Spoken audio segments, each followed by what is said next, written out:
আমাদের মধ্যে ভিন্নমত থাকবে, কিন্তু আলাপ আলোচনার মধ্য দিয়ে আমরা গণতন্ত্রকে শক্তিশালী করব, গণতান্ত্রিক যাত্রাপথে আমরা হাঁটবো এবং গণতন্ত্রকে শক্তিশালী করার মধ্য দিয়ে এই দেশকে একটি সমৃদ্ধ দেশে পরিণত করব। গণতন্ত্রের ভাষা হচ্ছে মানুষ যাকে ভোট দিবে সেই এমপি নির্বাচিত হবে। পিআর এর ভাষা হচ্ছে মার্কার মধ্যে ভোট দিবে, কে এমপি হবে জানে না। সেই পিআর তো বাংলাদেশের মানুষ গ্রহণ করে নাই। কেউ কেউ এই পিআর পিআর বলে এখনো গলা ফাটাচ্ছে। উদ্দেশ্য কিন্তু পিআর না, উদ্দেশ্য হচ্ছে পিআর পিআর করে যদি কিছু পায়। যাই হোক, আমরা আলাপ আলোচনা করব।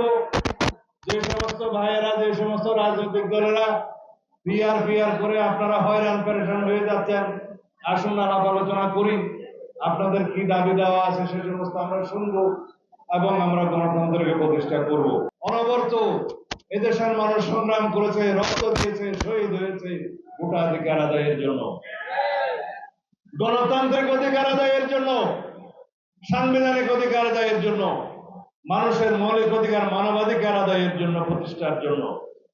সুতরাং সেই সমস্ত অধিকার প্রতিষ্ঠিত হবে ভোটের অধিকার প্রয়োগের মধ্য দিয়ে, সংস্কারের মধ্য দিয়ে জনগণের সে সমস্ত প্রত্যাশা প্রতিষ্ঠিত হবে যে বাংলাদেশ হবে আগামীর বাংলাদেশ, তরুণদের আকাঙ্ক্ষা অনুযায়ী বাংলাদেশ, শহীদের রক্তের প্রত্যাশা অনুযায়ী বাংলাদেশ।